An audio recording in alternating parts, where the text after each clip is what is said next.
चलो मेरे को Yeah, Mahesh, please start. Yes. और Namaskar. Welcome to Himalayan Heritage Foundation.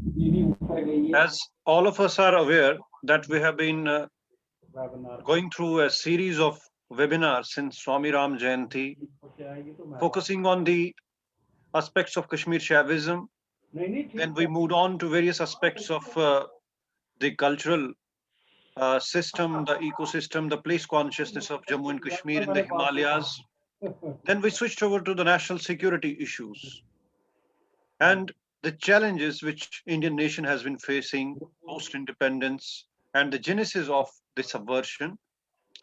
Today, we are privileged to have one of the illustrious sons of the soil, a person who needs no introductions when it comes to national security, strategic affairs, a person who has lived this whole process, who has internalized the fault lines and also worked to set them straight.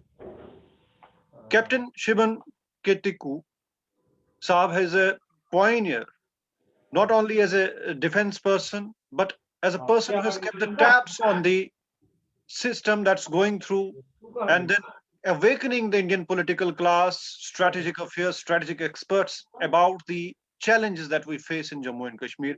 Welcome to this talk, Captain Saab. We welcome you with folded hands. And Captain Tiku has not only lived this thing, but he knows he's the first person witness of the whole things because he is from the prestigious armed forces. He has served the nation as a person on the ground zero. And today we are honored to have him here so that we get an inside view of what has happened, what have been the fault lines, what have been the bottlenecks in managing the state, and that has led us to such a subversion today in Jammu and Kashmir, and which has now spread to almost India. Captain Saab, first and foremost, because you have also written about in your accounts about the turmoil, about the kind of, you can say, erosion of the society in Kashmir. We'd like to understand from you the dark night of January 1919. Everybody knows it what it was. Was it instantaneous, or there was a lot of preparation to bring the things to such a disaster that we witnessed worst religious cleansing in post-independent India of Kashmiri Pandits, and then posing the threat to the whole nation and the national security? How do you see it? Namaskar and thanks. Today let's pay homage to the departed souls of Rishikesh. There was a disaster there. Since we are having this under the aegis of Himalayan. It was a big tragedy in Himalayas. We pay homage to those who lost their lives and convey our heartfelt condolences to the bereaved families. It's a big loss, big shock, big tragedy, one of the biggest in recent times. We want them all to be in Vaikunt. Om Shanti, Shanti, Shanti, Om. Now we come to the topic. I've been wondering, in fact, what happened. We have all talked about Exodus, we have all talked about genocide, we have all talked about what happened. It's recent history. You are youngsters, you might not be knowing it, but 10 years older to you may still be having some knowledge about what happened. And people like me have all the knowledge about it. But what nobody has thought of it is it just couldn't happen instantaneously. It is my have been for the last couple of days thinking that this kind of operation involving millions of people and thinking like one man, it must have taken years. This operation, we have known about Operation Topak, Operation Gulmarg, Operation Gibraltar. I don't know what the name of this operation was. And let me tell you one thing, this kind of what happened in Kashmir has not happened anywhere in the world. Never. Since the history of man began, It is the first and the only case where the civilians took control of everything. They were all civilians, unarmed civilians. They took control of everything. Can you imagine a million men, more than a million men of all ages, from 8 years to 80 years, braving the cold chill of Chilakalan in winter months, coming on the roads, raising aggressive slogans, threatening us, responding to slogans from the mosques, creating such havoc that even the bravest of the brave would fall and die. And they did it. Can we believe it? They didn't have any training of it. Can we believe it? They had not been told what to do and what not to do. Is it ever possible that when they were just 5 feet or 10 feet away from us, and where they could have just wiped us out in a jiffy, it would have taken them 5 minutes? Imagine a fire, they had to set two houses on fire in Kralakot and two houses on fire in Badiyar. Entire Kashmiri Pandit area in Malyar, Khania, Malpura, Khan, Khariyar, Ganpatiyar, Bandi, Badiyar, they would have been all died. Anybody coming out, there were million people outside, they would have killed them there. But not even one Kashmiri Pandit died on that particular day, on that particular night. It's amazing. It's just amazing. It's it needs a thorough probe. It needs a thorough investigation. It's something which should go into the Guinness Book of World Records. How did it happen? Now you will also realize that these very male people, they left their homes unlocked. They left their women folk and all the jewelry, all their assets without any guard. And you know how possessive Kashmiris are. We all are. We would love to have whatever little we have. They would always have to have an eye on it. How could they leave it alone and not even one single theft took place? Leave alone that we were not killed. Not even their houses were burgled. Nothing happened. It always happens. Even when they go to mosques, their shoes are stolen. But it never happened on that day. How is it possible? Somebody has to tell us about it. Then something which, I would say that, well, it could be instantaneous. It could not be. At least, okay, agreed that just 5% were involved. 5% also means a lot. A million, that means 50,000 people. They were involved. Even if they were not 10,000 people were involved. Say, somebody had to knock at the door of somebody and tell him, Haji Sahab, aap bahar aaiye. Some volunteers must have been in the family, in every area, in every locality, in every mohalla, in every street, in every village, who must have called others to come out on the roads and then ensure that they do not do anything which is not written in the operation. I do not know what is the name of the operation. Was it Operation Kafir Bhagav? Was it whatever the operation was? I don't know. Somebody has to write. And who can write about it?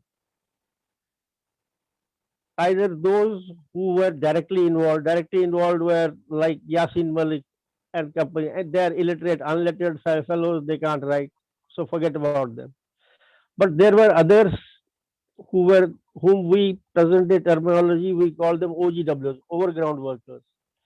They that time also they had overground workers. I don't want to name them. They were very well known. Journalists were there, doctors were there.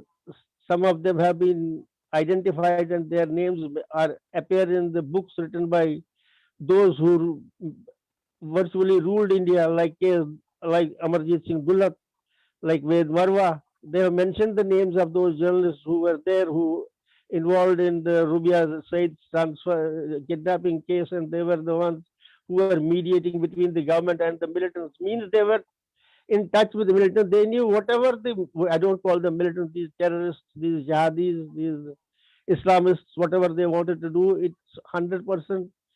You don't need any rocket science to know it. They knew about it. One of them should come out and write a book on it. What happened? What was this all about? How did we manage it? It's not a joke. Even the biggest army, Napoleon's army, could not do this thing. Russian army could not do this thing. You can't keep a secret among us, the million disciplined regular army. There is one odd person who will fall out, but none fell out. It's surprising. It's something strange. Then one more thing I want to tell you. Ask any Kashmiri Pandit, why did you leave? He will tell you, I was advised, counseled by a friend of mine, a Muslim friend of mine.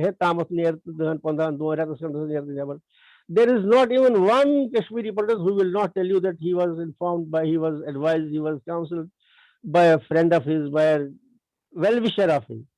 Now, was he a well-wisher or he was working according to a plan? Agreed, we will say that he was a well-wisher. Granted that he was a well-wisher, he never wanted me or you to be killed, he wanted us to escape death. But that means one thing is certain, he knew something is happening. But we did not know, the agencies did not know, the government did not know. Was there the government? Where was the government? Can this thing happen in obscurity? There have been, if you think of it, many things happened much before 1989 90. You may not be knowing it. We used to have Muharram Jalus by Shial. It was a regular thing. We used to watch it. We used to also feel sympathy for them. It was right from our childhood. We would do. Sometimes we used to go on to our relations' house in Banamola and throw petals on them or so earlier. But I'm talking about 1987 or 88. I saw a Sunni Maulvi addressing a Shia congregation right in front of telegraph office. At least 10,000 people, they were doing marsiya, and they stopped for a while and he started giving them a lecture. And what did he say in a lecture? In his speech, he quoted Jawaharlal Nehru. And in Jawaharlal Nehru, he quoted Discovery of India, in which he quoted a particular passage in which Nehru says that if we don't do all these things, then India is going to break.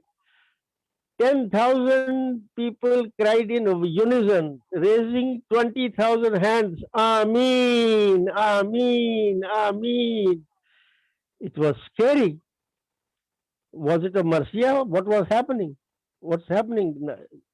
Things happened quite. It was something where certain questions remain unanswered. Mahesh, you will be surprised.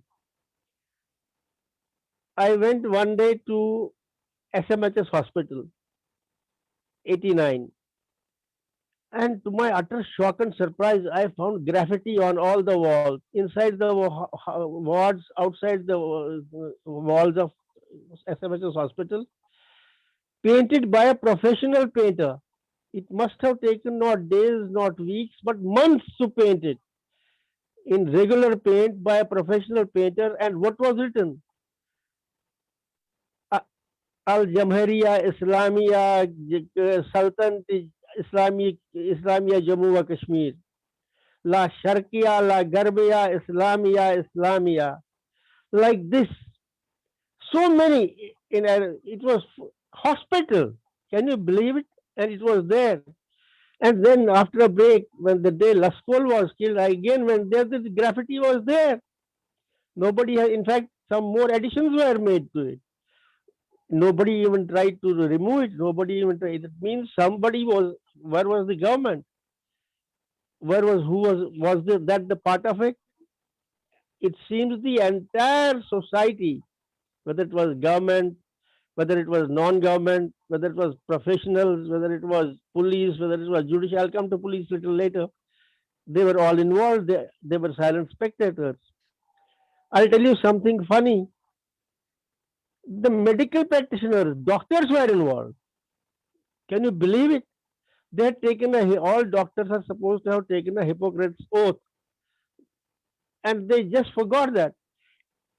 The understanding among us, the doctors, they had the union. I don't want to name the person who was their head. He's just like those days. He was just like my own son. I heard it later that he was the president of this union who had taken this decision. Anybody coming with the police bullet will be treated. Anybody will be with coming with any other bullet will not be treated. And so many Rasool died because of bleeding. Still remember his body. He had a shot in his on his front chest. When you took his shirt off, the wound on where the bullet enters, it heals immediately. It makes when it makes an exit, it makes a big hole. We couldn't see the back, but the front, no organ was involved. Nothing. Bullet had hit here. He could have been saved, but then because it was not a police bullet, was not treated. He was allowed. So many cases. Which part of the society was not involved? And you want me to believe that it happened just on the spur of the moment? It just can't be. Now, another funny thing I'll tell you. Well, it is funny, of course, now. Otherwise, things would have been different. You know, JKLF was now known as Haji Group. Initially, the Hamid, Ashfaq, Javed, and Yasir. So we knew it. They were doing stray bomb blasts here, stray bomb blasts there, bullet here, bullet there. It was happening. Ghulam Jilani Pandit was the Director General Police. Now, Ashfaq's father, Majid, was working in Directorate of Geology and Mining. Some friends of Ashfaq's father's friends in in his office, they somehow prevailed on him and told him, "Look, your son." Incidentally, Ashfaq was the most educated person among the lot. He had passed 12 and he had got more than 50% marks. And he was being touted as a genius. Anyway, he was a 12th pass. There is no doubt about it. Now, his father's friends persuaded him that we should take Ashfaq and we'll just go to Ghulam Jilani Pandit, the DGP. Ghulam Jilani Pandit's closest relative, probably his Sala, his brother-in-law, was also working in Directorate of Geology and Mining.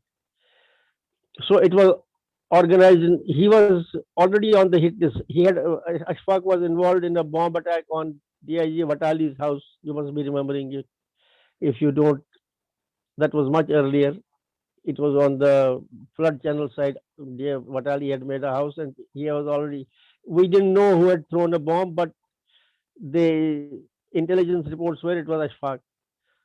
So police was on his lookout. He was being searched everywhere, here, there, and everywhere. Apparently. So it was decided that we'll make him his father to take Ashfaq to DGP Jilani Pandit. Jilani Pandit was staying in Rawalpura. And Ashfaq Majid was taken to Jilani Pandit's house. Can you believe it? Jilani Pandit, the Director General Police of J&K, having Ashfaq Majid in front of him, handshaking distance. I do not know what happened there, but the fact remains he told them, "You take him away, let him go, let him go, let him go." How do you explain it to me? The most wanted terrorist is being brought to you by his own father. There are two things. Either poor Ashfaq would have survived. Who knows how things would have worked out. But DGP doesn't give him any. He tells him, "Okay, jao, saath le jao, le jao, le jao." Can you believe it? Yes, am I please. audible? No, yes, you are. You are fine. Oh, Please. okay. So to say now, not only that, let's go back to 87, 88. A gentleman, a National Conference goon known as Hassan Pacha. He goes to Khariyar and an elderly Kashmiri Pandit, he kills him in his home on Dhar. He goes into his home. All Kashmiri Pandits living there, at least 7, 8 Kashmiri Pandit houses, the courtyard is there. This man goes there and kills him. His name was Hassan Pacha. And then he says, hey, I have more but now, Mark, it's not that he killed somebody. Maybe you can kill anybody. If there is you have enmity with somebody, if you have some rivalry with somebody, you have some issue with somebody, there's a big argument on the spur of the moment, you kill somebody. But then you come out and say, Mahamor, but, and he's scot free, nobody's asking him. That was one year earlier. It is surprising. Somebody has to write, somebody has to do investigation. If one of these journalists who were involved in, they're still living, they will know everything. I can assure them they can always get a Booker Prize for this. This will be such a hot selling book, and world will be stirred that can this thing happen in this modern day? Can a million strong people keep a secret? And can they do it? Now, I thought, okay, they didn't kill us on that day. Maybe the killing of Kashmiri Pandits was not on their agenda. But that's wrong. Agenda was to kill. They already started it much earlier. I told you even in 88 when Hassan Pacha killed that Bata in Shariar. And then we started with Tikalal. Then so many before 19 January 1990. It's an enigma. It's a puzzle, unsolved puzzle. We don't think of it. We don't even talk of it. It is something which has been bothering me for the last couple of days, and I want uh, somebody to do some more research on it. Do try to go to the depth. After all, how could it be possible? Who was the author of this operation? And how long did they take to ensure that it is successful 101%? The aim was to throw us out, and they managed, they succeeded in doing it without firing a shot, without whatever they did else any other day. On that day, it could have been all over. And this also is a fact that 50% of the job would have been done by Kashmiri Pandits themselves. Every Kashmiri Pandit household had seen to it that the women folk, he either burns them or kills them or poisons them. Every Kashmiri Pandit house. I thought only I had done it in my own home. But then I discovered that almost everybody had done it. Everybody had somehow or the other decided that their women, 50% of job we would have done ourselves. They had to do the rest of the 50% job. They didn't do it. It is something which needs thorough probe, and if and it is something unique. It is something which has never happened, and I can tell you, Mahesh, it will never happen again, ever, never ever happen again. It's not possible at all. Now, come to think of the other side, when the insurgency started, terrorism started, among us, the Muslims, the jihadists, whosoever was the terrorist among us, them JKLF. The same day the JKLF was born, same day the Mukhbir was born. It's something again unique in Kashmir. So, in a society where you have the insurgency just born, and on the same day a Mukhbir, an informer, is also born. I have a proof of it. On 16th of February 1990, when they came, wanted to kill me or my brother, or both, this Bita Karate, I'll come to that later if at all, if we have time. Same day morning, a teli in Chota Bazar who used to sell feed for cattle field, he was killed early in the morning. And why say I was Mukhbir? Hey, we were still there. We didn't know that terrorism was going to reach such heights. Means terrorism was also born and Mukhbir was also born. Even then, these people could keep a secret, could keep this operation as success, 100% success, is amazing. Just amazing. It's just amazing. It keeps. Sometimes I wonder. I can't sleep for the night. I say, yeah, how could they do it? We knew them all. You knew them all. We know them all. How could they manage? How could they do it? This is Exactly. So, Captain Saab, you gave a very graphic, but you posed a research question, actually, I must say. It's a research question. So much has been written, but we need a new dimension for this research. Exactly, this thing cannot happen overnight. This invention of enemy cannot take overnight. Invention of kafir cannot take overnight. It had a whole stratagem, and it was executed in such a meticulous and professional way that even the, you can say, world renowned strategists will be put to shame. And that is one part. As you graphically explained it, it must raise eyebrows and also tinkle the minds of many people. Now, the another theory, which was also invented, is that it was Jagmohan who was responsible for this. Then proof is contrary on the ground that when he assumed, my question is, he assumed the office and he is then asking the people to leave, although people are already on the run. So, how do you see this so-called Jagmohan theory in this pattern of this invention of enemy? It's a joke. It's overplayed joke. We should just not. And no, no. I told you that any only maybe some 2 weeks back, IANS had carried a beautiful story of how Sushil Razdan had to leave the place. Have you read that? Have you gone through that? Exactly. It was written by Koyum Sheikh, Yes.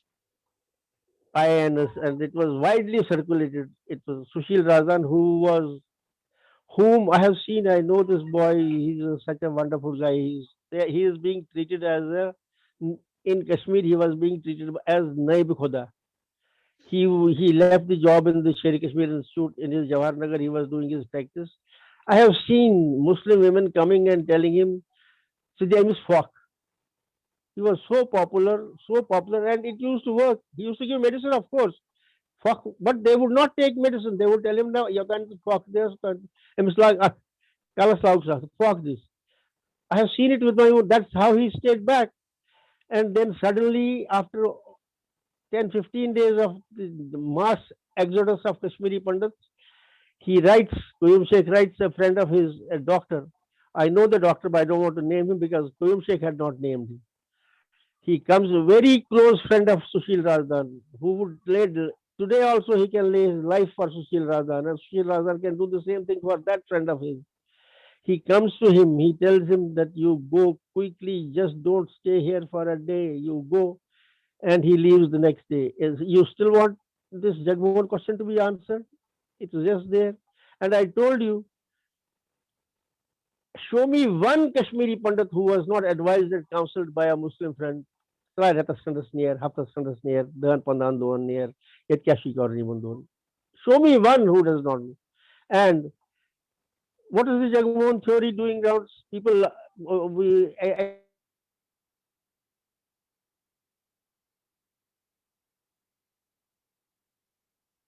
Yes, please. we should we should Yes. rather we should rather not spend more time. It's not worth it. Fine. So you again debunked it. So the question is that the important question you raised, that this was pre-planned, and how it was executed, that it's a we were very children of maybe in third or fourth primary. You also remember how neighbors used to come, don't leave, and it was really how they sensitized. In fact, they were asking in my way the people to leave or whatever it may be. So after this was Indian state or Indian political class, in a way, ready to take it, or were they caught unawares, or the Indian political was complicit in this whole, you can say, kind of state of affairs that was taking place, because subversion had taken place, whether it was the belt forces, it was academia, it was medicine, if it was offices, the informal messages used to do the thing. And media was already, you can know, this was not a period of social media. We had the local Urdu dailies, and we used to have one or two dailies from Jammu coming, and the national daily arriving at the evening, or it was in the other day. So how do you see how Indian state behaved? Where was their intelligence network? Where was their information gathering capacity, the news agencies, or the Indian political class across political spectrum? How they behaved?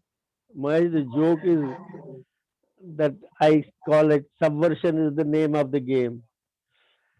and everybody is involved in it. It looks so bad on my part to say that even government of India was involved. They might not be directly involved in it, but whatever they did is complicit. We know it with the I am a witness to it. What did they do? The taste of the pudding lies in its eating. What did they left us to the dogs? Did they not have the information? Can it ever be possible that a government runs and they don't have any information? It's impossible. Now, it is not subversion did not take place right in 89. It started long, long ago. I don't want to go far back in. But can you believe it? Haji Pir was occupied by Indian forces in 1965. It was administered by the district administration of Baramulla. Ghulam Rasul Kar himself went and distributed rations there. And why did we give it back? Will you not call it subversion? Who is responsible for the subversion? Is it not government of India? And the seizure, the conquest of Haji Pir is being taught in the military schools all over the world. It was such an expedition, was such meticulously uh, planned expedition that yet we let it go out of our hands. You forget about that. Come back to 1988-89. We come to media. I was somehow involved with whatever the media is there. I was involved with them. Muzaffarabad they started in probably 86 or 85 or 86 and continues. So suddenly, they started a program on Shah Hamdan and they were inviting media persons from Kashmir, journalists from Kashmir, and those who had nothing to do with the religion, those who were well known for liking all the good things in life, they were invited suddenly for this, and it continued from year after year. They were going there. I have mentioned in one of my writings, Ghulam Muhammad Sofi, the editor of Srinagar Times, he met me one day. He said, I have been again invited. मैंने बोला कहाँ? He said Muzaffarabad. मैंने बोला क्यों? बोलता this conference के लिए. Now he gave me the name of the person this year who is going in place of Ghulam Muhammad Sofi, who is going, and he was well known for all the odd things, all the good things in life. He said now he is going. बोलता यार मुझे एक चीज बताओ, एक government of India है भी कहीं? मैं आ गया, मैं 3 बार कोशिश की, I came, I made an effort to tell them यार वहाँ क्या हो रहा है, हमें शाह हमदर्द की कॉन्फ्रेंस में बताते क्या है, वहाँ हो क्या रहा है, तुम्हारे कश्मीर में हो क्या रहा है, ये तुम्हारे हाथ से बाहर जाएगा, फिर इस पर काबू नहीं पा सकते हो. तो he wanted me, he is telling me यार captain, nobody is listening to me, nobody wants to listen to me. There is no question of listening to. At least मेरे पास बैठता आधा घंटा स्पेंड तो करता कोई. Nobody wants. He is there. I am taking the names of only those who are not living in this world. I will not take the names of those who are living still because they are still under the. You see, these guys. It was a strange phenomenon. Now, I was in front of sitting in Laskol's office. There were two girls in fully clad in burqas. They were sitting in front of him. I went to him, probably December 89 or something like that, because Bukhari was on, and they were telling him that he should stop showing, running these programs on the TV. He was explaining to them that all the programs are relayed from Delhi. He has got only 3 programs from Kashmir, that is news and current affairs. If you have any problem with them, please tell me. And in the meantime, they said he offered them a cup of tea. Said they were all fully clad. You could not see their how they looked and how they were good or bad. I didn't know. I sat there because there was a third chair also. I sat there. Then he gave them some almonds two plates of almonds. They were in front of them. Both took their hands out. They were manicured hands with nail polish, as if I had some Hollywood actress in a veil on my right side. I gave it a look. You couldn't resist it. They saw it, but they didn't immediately hide their hand. The, they also have a weakness for it. They started talking to Laskol. He was a one gentleman, thorough gentleman. He told them, please tell me what to do. He was telling them all this. And they left. Now come to Rubia Said's day. We were very angry with Laskol. Why did he have to show thousands of people rejoicing on the road? It was Doordarshan was the only media telecaster those days. There were no private channels. He could not have shown it. It created an aura. It created so much of josh in rest of the Kashmiris when once they saw thousands of people rejoicing, yelling, shouting, enjoying the release of Rubia Said and being shown on the national TV. And it was shown, and everybody was against. All Jagmohan was also against. He wanted. Laskol's answer was they didn't even spare him. He said, "Look, news is news. I can't do any compromise on it. Let people come on the channel and say anything in the current affairs program, which unfortunately nobody is prepared to come." He said, "So I am offering them my channel. Come if you have a other viewpoint, you can come and discuss it. Nobody is coming." Even they didn't spare him. Mon Charagi was running a paper, Komi Awaz. He was the only non-Muslim at the editor, and the rest of the staff was naturally all local Kashmiri Muslims. They were getting salary in their previous employers were paying them 200, 300, 400. He gave them 1200, 1500, which was unheard of those days. Unheard of. And again, he didn't make a compromise on the news. He said, whatever the news is, give the news. His editorials were different, of course. He was gutful. He wrote the news. I was virtually taking care of the staff there. I used to take care of them. I would leave them in my car at even after doing that, in the evenings, the nights when we had to leave the staff at their homes, name Komi Awaz had to be removed from the jeep. And do I take the name of the newspaper that saved us at so many times? A Jammu newspaper, English paper, we had to write that name on it.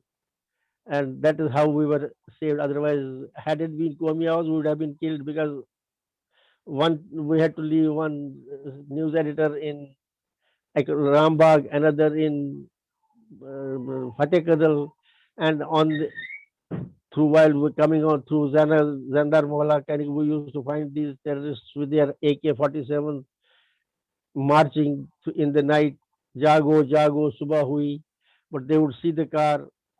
Many of them knew me, and I would be always virtually tuned, and they would want me, Papa, हमारे लिए कुछ नहीं, and it was a routine every day I had to give them. And yet they decided that we will also, Moncharagi will also be killed. You see, what I wonder is things had gone so, everything was state had abdicated. Now you tell me one thing. This chap is, Ali Muhammad Sagar is there. I told him, how is it that all these shops, it happened much earlier. Again, I was taking you back to, it didn't happen in a single day. Bars were closed. Wine shops were closed and attacked. There was a Molvi Sahab who was known as Jean Molvi. He used to come with a stick on. Any woman, college student going in a jean, he would beat her. It was happening in 87, 88. Nobody was telling him, what the hell are you doing? One fine morning, the decree came that they all will be in blacks, and they were. It was still we were there, and we saw it with our own eyes. There was no government. You see, where do you want to pinpoint which department you want to subversion? Isn't it a fact that around 80 IAS officers, most of them non-Muslims, they approached United Nations? Were they punished? Was I mean even one of them punished? They all got due promotions. Some retired as chief secretaries, others retired as financial commissioners, and whatnot. What do you call it? Is it not subversion? How do you explain it? And everybody seems to be quite happy about it. I sometimes wonder that you are living, I am living. It's a miracle. It's just a miracle, nothing else. Otherwise, if we had been spared by them, the other side would have all definitely got us killed. And Captain Saab, one more thing comes to mind that often now this situation is very clear. It's a very refreshing narrative. I must not say refreshing. It's a very, you can say, it confuses. It makes us wonder about this pain. There's so much of death immersion in it. I would like to ask you. It has been a kind of a reprimand that Kashmiri Pandits were, you can say, cowards. They left away. They could not fight it. And in spite of all this, when state had collapsed, Indian state had collapsed, political establishment was collaborating with the fifth columnists, subversionists. And amidst that, Kashmiri Pandits could somehow save their life and limb. And with upholding the Indianness, they didn't compromise. They didn't scum and kept the Indian flag aloft. Still, they are termed as cowards. There are many stories, of course, but I would like to hear it from you. What was the role? What was the role of chivalry and courage played by Kashmiri Pandits? And today, of course, everybody knows it's Kashmiri Pandits who changed the narrative, who made the international fora, the Indian state, or of course, Indian people, Indian nation understand that it's basically what's happening in Kashmir. There is subversion. This is basically a process of balkanizing India, where the certain, you can say, bodies are complicit in it. What courageous role have Kashmiri Pandits played, which is being underplayed? no, look, when you were talking about this, you must have seen me laughing, smiling, and I do smile on it because let me tell you one thing: it's other than you and me, the rest of the Indians will not like. Do you know you, me, and the rest of us, KPs, the weakest of us is the bravest of brave in India. Is the bravest of brave in India. We are watching, we are seeing every people in Malda, we are seeing people in Kerala, we are seeing people in Delhi, we are seeing people, what's happening to them and how we survived for 70 years with our heads high. And then in 89, I'll tell you about our whether we were cowards or we are brave. You must be watching National Geographic, Animal Planet, Discovery Channel. Are you? Where you mostly see the jungle? You must be watching it, right? Okay. Have you seen a lion, king of the jungle, sometimes being surrounded by a pack of wild dogs? Have you seen it? What does he do? What does he do? The earliest opportunity, he runs away. He doesn't run away, he is butchered. And these wild dogs are not evolved, they are absolutely primitive. They don't know even how to kill. The big cats know how to kill. They want their prey to have less pain. They either suffocate their prey or they break their spine at the neck and then have their food. But these wild dogs, if getting a chance, they will eat a big cat also. And why? Some wild dog will bite his leg, some will bite his stomach, some will bite his neck. He will be still living because this is their primitive. And those lions, those big cats, which are wise, they manage to run away from these wild cats and survive. Those who think don't know we are still big cats, they get butchered. We are the lions, and these are the wild dogs. And if we survived, we are the just wise. We did not allow those among us who thought, no, we can stay back. You know what happened to them. Those who thought, no, we can, these wild dogs are, after all, they're dogs. See, the worst part of it is these very guys, they are so primitive. They are not evolved. I don't blame all of them. I blame a very 1% of them. But then the 99% of them become irrelevant. That is the tragedy. It's all over the world. They become irrelevant. These people are. Can you believe that a neighbor, I this Ganju he was in my mohalla only, Chota Bazar, just across the Kutukwal River, which had almost become a drain. I know his house. There were only three Kashmiri. Earlier, there used to be 7, 8 Kashmiri people's houses, and one by one they had to give them up, and he continued to live there. It is oft repeated story how he was killed. You don't do it. No neighbor will ever point. Once the terrorists had gone out, she told them he is in the drum, and then these barbarian, primitive methods that the blood soaked rice, you cook it and eat it. Is there some, you killed a man, that's about all. What is this? What are you trying to do? They killed Ashok Kazi in Zandarmola. Have you heard his name? His own friends, they were also walking with him from, he had come from this DC's office, he was coming. They shot him in the leg.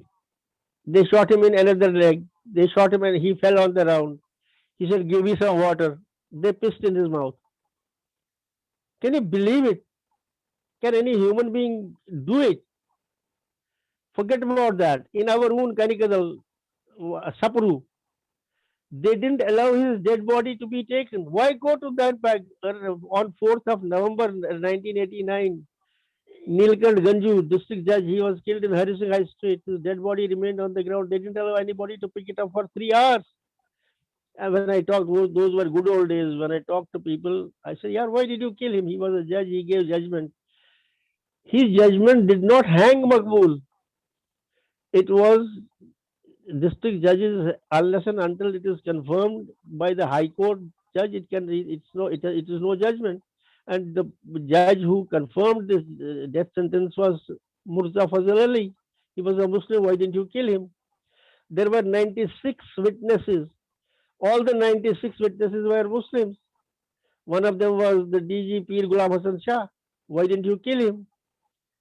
Why did you have to kill him? Not only that, I'm so glad that this Farooq Nazki is living. When Laskol was killed, I talked to one of the journalists. I said, why did you have to kill him? And he told me, Natrao Nazki. I got a shock of my life. I'm so glad that poor fellow is living. He is still living. I was told very matter of fact way, Natrao not Farooq Nazki.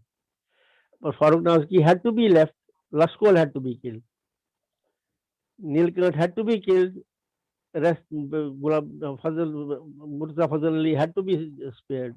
This was, you call it subversion. Where was the subversion? Not there. At what stage was not there? And I don't want to say it, Mahesh, subversion has not stopped even today. There is a slight change. It continues even today. Even after 370 is gone, even after 35A is gone, it continues today. And how much time do I have? We have still time. You can carry on. Okay. Now, do you know my another belief and conviction is our story of Kashmir is a story of betrayal. We have been betrayed. When I say we, it includes Muslims as well as Kashmiri Pandits. I still believe, I still believe that 99% of Kashmiri Muslims can die for you. But the tragedy is you never own them. Whom do you own? You own whenever you had to talk to somebody, whenever you had to talk to somebody, if they you have to talk to Muslims, you talk to Hurriyat. You go to his room, you go to his home. He doesn't even open the door. The entire parliamentary delegation goes to his home. Nobody goes to the home of somebody who picked up a gun for you and fought the militants, fought the insurgents, brought Kashmir back to India. Nobody goes to them. Nobody talks to them as if they don't matter. They were Muslims. They are Muslims. They didn't. They laid down their lives for India. Plenty of them. And everybody you talk to them, they say that Kashmiri Pandit has been betrayed by government of India. How can we trust them? Muslim says he has a genuine point. You have been betrayed. I have been betrayed. How can Kashmiri Muslim trust? You are talking to Yasin. Can you believe Rajesh Pilot gets a plane? There was, I'm talking about 80s. Sorry, was it 91, 92? The there was uh, air, our airport in Srinagar could not operate after sunset. No flights could take off or land after sunset. Yet, Rajesh Pilot was the Minister of State in charge of this security affairs. He brings in a BSF plane at the odd hours in the evening, picks up Javed Yasin Malik in the plane, the same person who had killed four IAF unarmed persons. The FIR is just now, I believe, it is now under process. He is being picked up.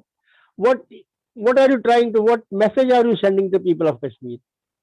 That if you are Yasin Malik, you get a BSF plane, you get a chief minister who is your host, you get a prime minister who takes a photograph with you get a visa, you go to America, and you are all the arrangements are being made by government of India for you to speak, say venom against India. And what message are you sending? How do you expect a young Muslim, Kashmiri Muslim, to be with you? He will rather his icon, his hero will be Yasin Malik. Yasin Malik is all he is his hero. He makes money. He makes his he has got his word is law. You have betrayed them. So we have been told. I have been told that I am not being taken care of because I am not a vote bank. Was Hurriyat ever a vote bank? Now, if you think that by appeasing Kashmiri Muslims you are going to take care of the vote bank of Muslims in India, again wrong. Kashmiri Muslim Hurriyat at least never associated themselves. They never said that we and Indian Muslims are the same. They said it is our own fight. It is something which is surprising, which we do not understand what the hell is happening. Whenever the commission, any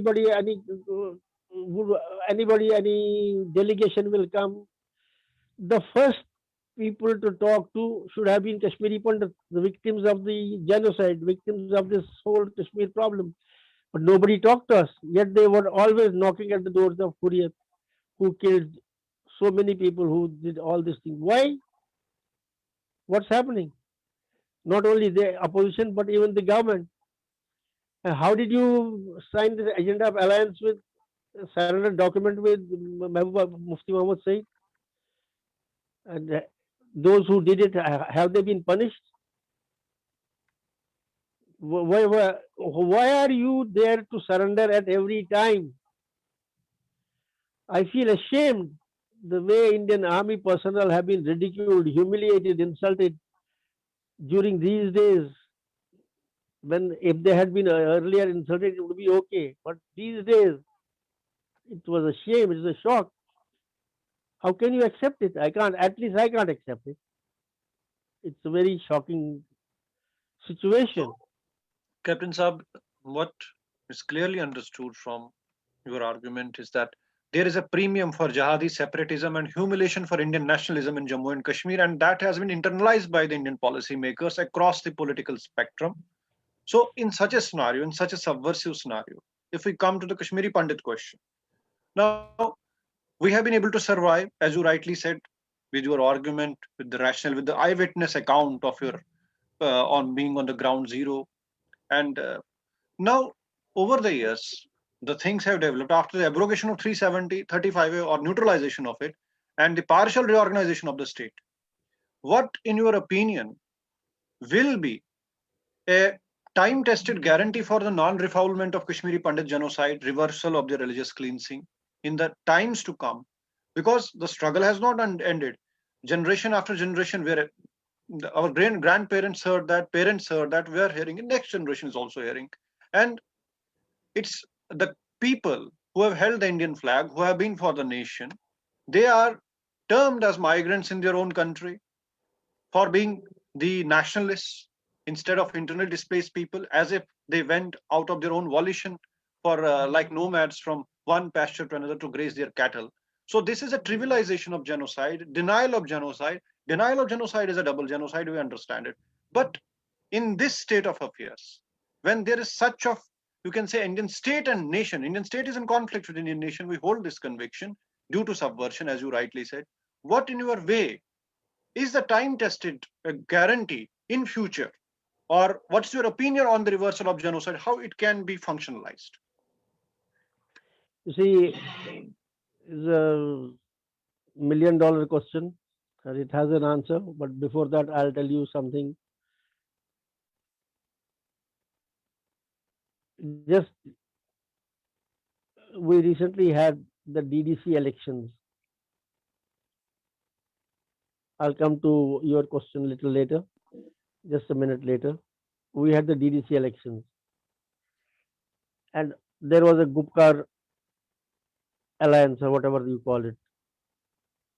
Some 7, 8 parties joined hands together and they fought the elections, right?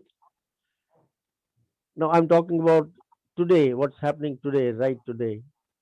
Now District Development Commission Council elections took place, and on the one side there are half separatists, semi-separatists, 50% Indians, 40% Indians, autonomy seekers, self-rule seekers. They all joined hands together. And you must have read in today's papers itself that Srinagar DDC goes to virtually BJP. Jammu Kashmir Apni Party and Shopian virtually to BJP, JK, virtually to, it goes to them. Out of 10 DDCs, the 3 councils that were made, 2 go to India, 1 goes to semi-separatists, Tarigami. 2 more or 3 more in Kashmir will go to again this alliance of Apni Party and BJP.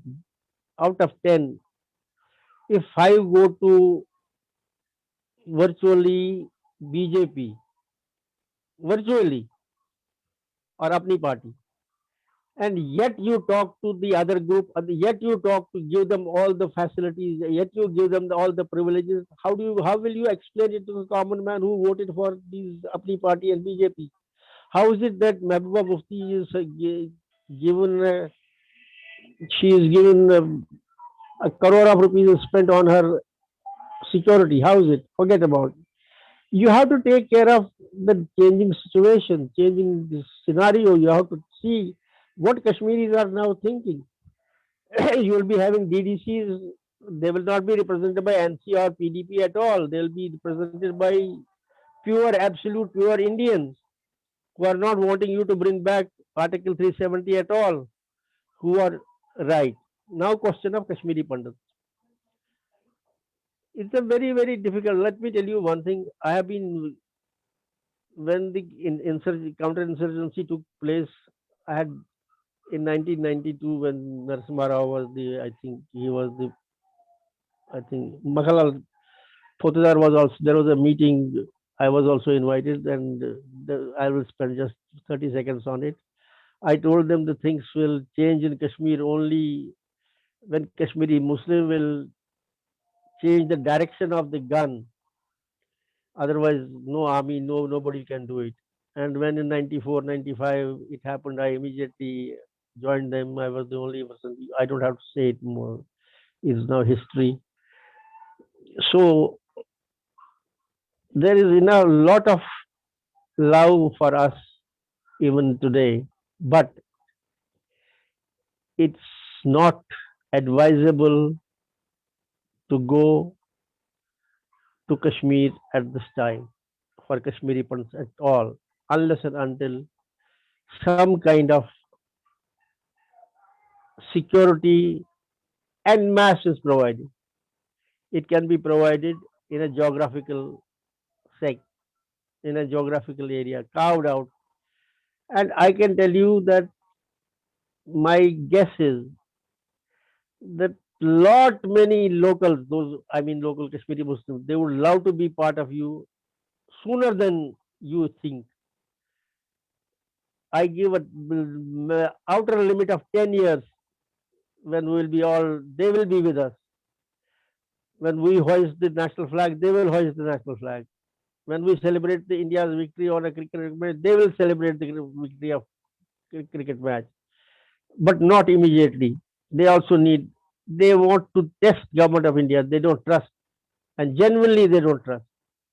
They have seen what happened, what's happening to us. They are genuinely seeing this, and we have to have, you call, give it any name. You don't like Panun Kashmir, don't say it Panun Kashmir. You carve out a territory and give it a name of any name you like. Kashmiri Pandit Colony. If you want us to be debased further, so call us that we have made a colony for them, where we'll be having everything on our own. It should be a full fledged society like a situation. We, after all, how many of us are there? 3 lakhs, 4 lakhs. In housing societies, so many people live there. We can have our own in school institutions, hospitals, healthcare, everything. And I can assure you, within no time, it will be, you will see a new face, not a new face, the real face of Kashmiri Muslim. He still is a, I tell you, I was still talking to somebody yesterday. How is it? Have you ever thought of it that in Kashmir, Kashmiri Muslim, we have a lot of widows, which is unheard of in a Muslim society. It's irreligious in Muslim societies to be a widow. Even if you are 60 years old and your husband dies, you must marry immediately within 7 or 8 days. How is it that Kashmir, there are so many Kashmiri Muslim widows? They didn't, because they are basically you and me, third generation, fourth generation Kashmiri Muslims. They are otherwise Pandits. We got to somehow, we can't disown them. We have to own them up, but they have to see us. Yes, here is the man who can be, who is taken care of. He can take care of us also. This can be done, but to start with, we have to be there. We have to go there. We can't otherwise survive as a community. Our rituals, our civilization, our history will end if we are not there. We need the land. We must be there, and I don't see any other option but to carve out a piece of land where we can all live together and live together, not as enemies but as friends with the rest of them. There are some people, and how much time? 5 minutes? Yes, yes. Okay. If you remember, I have always been talking, telling wherever I go, I have been telling you that we must start our day with a pranayam, and we must start our day with a pranayam for 5 minutes. I'll explain it. It will take me less than 5 minutes. You breathe in, our genocide has to be reversed. You breathe out, our genocide must be avenged. This everybody of us has to do 5 minutes in the morning, our children, our grandchildren, everything. Now, how is it to be avenged? I'll explain it to you. What Daesh failed to achieve, Daesh Do we have to explain to viewers, or they will No, all no, understand? it's understood. They will understand. Now, Daesh failed to achieve, even in the Muslim states, what Pakistan achieved in a non-Muslim state in 1947. Pakistan is Daesh. First time in the world history a Muslim Islamic country was carved out of India. Unless and until it should be our one cardinal point. Everybody should know that we have to destroy Pakistan. That is how we are going to avenge it. If there were no Pakistan, this you and me would not be discussing this thing today. And I have there is you are a historian, you know it yourself. There is so much evidence available that it was Nehru and Gandhi more than the Britishers who were keen for creation of Pakistan. Otherwise, there would have been no Pakistan. Northwestern Frontier Province, Bacha Khan was ruling. Dr. Khan Sahib was the chief. He was a congressman. Said was in Sindh. अभी अभी खबर आई है खजर हयात हमारा भाई है unionist party in Punjab Balochistan was Kalat, it was an independent country. Where was Pakistan? And for 33%, you gave them 33% of the area for 10% of population. Why did you do it? And then once you gave them once the Pakistan is there, you are creating mini Pakistans in India. Everybody is looking at Pakistan because there is Pakistan. If Pakistan is not there, there will be no demands for such things. If you had to give all those so-called benefits to the minority, what you are giving to them after independence. After all, Jinnah was also wanting the same thing. You could have given him, and we could have had India as we had Akhand Bharat. If you gave them Pakistan, those Muslims who stayed back in India, they knew it. They are going to stay in a secular society. They'll be governed by IPC, and yet you are treating them like this. This is there, and his eyes are focused on Pakistan. And we have to do, and it's not that you have to make a lot of effort. I blame all of us. That includes Atal Bihari Vajpayee also. He should not have gone to Minar Pakistan at all. We do, he. What are you going? What have you given a recognition to? You are giving a recognition to a theory where they say that Hindus and Muslims cannot live together. They are two different nations. They are enemies. And you in India have got 20 crores of them, and you are giving the recognition to their Pakistan, and that means you are endorsing the theory that Hindus and Muslims cannot live together. How can it be? It's a paradox. It's a contradiction. How can it be? So when you take, it may take time. It will not take much time. Let me tell you one thing. It not in my it not in my age when I am there, but in your age, Pakistan will not be there. So your avenging is that there has not to be Pakistan. Things will be much better. Everything will be normal. You have to make all the effort, help them. Modi did say it in Lal Killa that Balochistan, but that should not be the end. It should be our stated policy. Why are we scared of it? Now, today I was shocked. Even America, Biden makes 5th February a Kashmir American Day. New York Assembly passed. We can't allow these things. We just can't allow these things. We have to take a stand, a very bold stand, and we're all there. We got to do it. We got to, and Kashmiri Pandit is the one who can do it. We have to ultimately वो कहते हैं ना अलम उठानी है हमने ही उठानी है और कोई नहीं उठाएगा you guys have to do it and you will do it and you will succeed. Thank you. Thank you, Captain Saab. As you rightly said, paradoxical state and this balkanization of India, subversion of Indian state, cultivation of fifth column, and creation of fault lines has to be obstructed, or you can say decimated, by taking the war into the enemy camp. That is it. And that is the only way to safeguard the Indian nation from an artificial entity, a paradoxical state, you say. That's not a state at all. It's not a state at all. Exactly. It's not a state at all. It's not a state at all. If it does not do whatever it is doing in India and Kashmir, if it stops meddling in Kashmir, if terrorism is stopped in Kashmir, then the foundation of Pakistan is shaken, khatam, finished. It proves that Muslims and Hindus can live together like brothers as we are living in the rest of India. If Kashmir also they leave it, what what why should Pakistan be there at all? Why should it be there? The whole theory gets debunked, and we should help those who are there who want the destruction of it. They don't. There are plenty of people in Pakistan who don't want it to be there. They day in and day out they say that we want. You see them; they are everywhere, raising slogans in human rights. They are there in Pakistan, Balochistan. They are there, and we got to help them. We have to do it. So it was a wide-ranging discussion, a forthright discussion, a candid one. We delved at issues that need to be researched to put the things in perspective, and the solutions will arrive. Writing the asking the right questions is the half answer, basically, as you rightly said. Now, you have talked about the reversal of Kashmiri Pandit genocide. You have talked about the internal security issues. You have talked about the existence of India as a nation, how to safeguard it.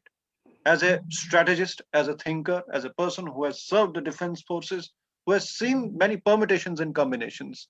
Besides that, you have given a kind of a blueprint. There may be disagreements, but things take shape over the years. They get fine tuned. There's a fineness. And you rightly said that Kashmiri Pandit reversal is not possible without a foothold, with full flow of Indian Constitution. That's right. But we can say a freedom of expression in terms of right to life and limb, constitutional rights, religious rights, social rights, economic rights, and other rights which are available to any free individual within the Constitution of India. And if that means a homeland, or whatever you call a seed, that seed sprouts into a kind of a banyan tree that can save us from this balkanizing process, this subversive process. We are thankful to you. We are grateful to your presence, that you spared the time, shared your vision, your experience, expertise, and overall a very candid, very out of heart. And I have seen you speaking many times, but it was a privilege to hear you. Thank you very much. Namaskar. Thanks a lot. God bless you all. God bless you. Namaskar. God bless you. Thanks.